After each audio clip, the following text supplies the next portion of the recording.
We started by asking our students what they knew about engineering. Here's what many of them had to say. It's a picture of the engineering. It's like when a car broken down and next it doesn't have a wheel and next people fix it. Then that's building Legos. Engineer and I know what he does. It's a person that designs buildings. This is a person fixing a car for someone else. I just drew an engineer holding a hammer and a Phillips screwdriver. It was supposed to be wood, and I was gonna add a picture of an engineer. My picture is Bob the Builder building a house. Our K through 2 were able to experience the amazingness of Scouts. They came in and taught them an aerospace engineering lesson. And our first buzzword is one that many of you have actually probably heard of before, and it is gravity. Can someone help me answer the question? Does gravity move objects into the air, or does it bring objects down to the ground? It goes down. Yeah, awesome. So gravity is the force that brings objects and people down to earth. And then our second word is lift. And lift is an upwards force that's created when objects move through the air. Our students created their own planes and many had lots to say about it. My plane went across my room. It went all the way to my tent and my tent is all the way over there. For our 3 through 5 group, we focused on civil engineering. Here's an activity that we did with them.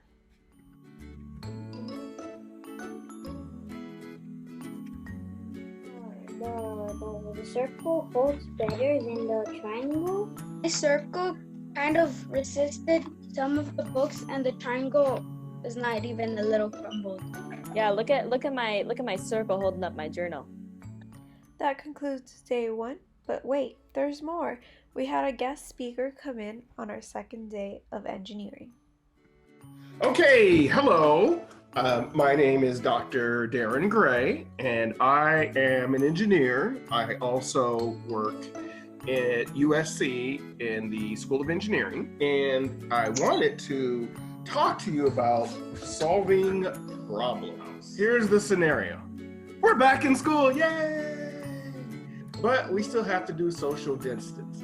Now, your teacher put you in groups for your science fair. You guys are gonna work on a science project. How are you going to share your science fair ideas that you write down with the members of your team that are on the other side of the classroom? Our goal is to get the piece of paper that you have from where you are to the furthest part in the room, and we have to figure out how to do that. Fortunately, we in the science world have figured this out. It's called the scientific method. And using the scientific method, we can come up with a systematic way of figuring things out. And here's how we do it. First, we identify the problem, and then we gather data, research. And research can happen in a bunch of different ways. And so then what you say is, I have a hypothesis. I have an idea. I think this is going to be the best way. And then you have to test your hypothesis. You have to do experiments. Now, when you're doing experiments, the thing that you want to do is you only want to change one thing at a time. And this approach is the shape of the paper. So what we're going to do is we're going to test that hypothesis. We're going to do a bunch of experiments, and we're going to keep doing experiments until either we say our hypothesis is wrong or my hypothesis is right, or you can change your hypothesis. Ultimately, we're going to come up with what is the best way to get that sheet of paper from where we are to our friends on the other side of the classroom. Well, this is my own paper airplane I made. This is supposed to be a square. One of these, but then I did all of these, so then it went the farthest. That's my paper airplane. A square and a rectangle. I made a paper airplane instead of letting it stay like this, so I could hold the paper on top. I put tape so it could stay and just fly all the way across the room. Airplanes or multiple airplanes?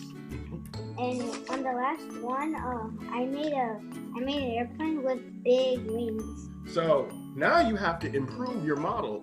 Your winning model, you got to make it better. So we have to think of some ideas to make it better. Ladies and gentlemen, put your engineering hats on and go. We're going to use the engineering design process. What we do is we ask a question. Well, we already know the question. How do we make our winning model go further?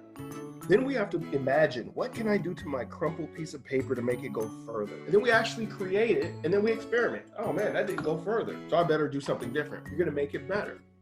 And the really cool thing about the engineering design process is it is a circle.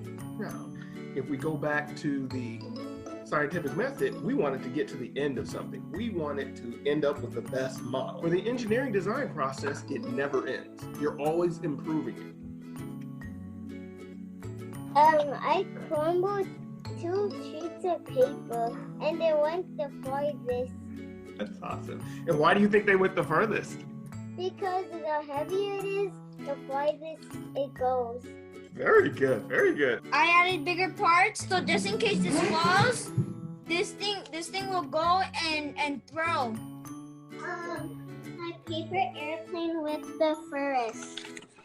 Because I think it has more wings. Because the more that it has, the more it will go far.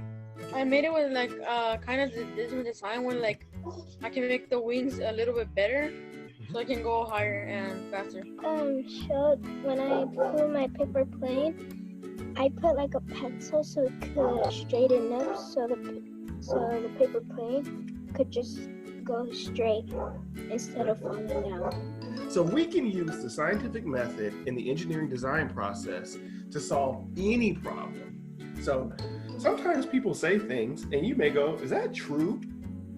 Well, you can use the scientific method to go, let me see. So let me see, does that sock mask really work? I don't know. Well, let me experiment with it. Let me try. Does it prevent water from going through? If I have a spray bottle and I spray it, does the water go on the other side? You can actually do experiments to see. And you go, so the sock mask doesn't work. I don't have to just go by what people say. The cool thing about the scientific method is you now have the power to really figure out what the problem is or what questions you have. And then let's go back to the sock mask. Let's say you do the sock mask and you're so happy you have a sock and you got like, the Power Rangers. Well, you go, okay, the mask doesn't work. What can I do to make it better? And you can use the engineering design process to actually make it better. You can say, well, what can I do? I can try the coffee filter trick. Maybe that works, maybe it doesn't. Maybe there are other things I can do. So there are all these problems that we see on a day-to-day basis, and just because you're young and you're kids doesn't mean that you can't solve problems. The thing that I have learned about kids is you guys are super geniuses. You come up with the most brilliant ideas, but sometimes when you're trying to tell people that idea, it doesn't come out the way you thought. And so what we can do is we can do something that I call prototyping. So it's called prototyping. What you do is, rather than trying to explain your idea, draw it or build it. Use paper, use something so that people can see your idea. Just remember that your genius is not determined by your vocabulary. Your genius is up here. All we have to do is get it from up here into 3-dimensional space, something that you can have and you can hold. The scientific method, engineering design process are a way to get your genius from here out so the rest of the world can see it. I did a rocket because he likes to build rockets. And then do you remember what Dr. Gray is? What's his job? An engineer. I know that he had to do small things, do it bigger, and he likes to do math and rockets. I think engineering means that to make something. Building a house. They have Legos and yeah, if an engineer has its toolbox and everything that they need, they could build. I do it because engineers, they usually just build stuff. You said that you made a mini gas station. What does that have to do with engineering? I made it with a lot of plastic and a lot of glue gun, burning myself. and cardboard. So how is that engineering? Cause I'm making it out of mine, and I was using items made by an engineer.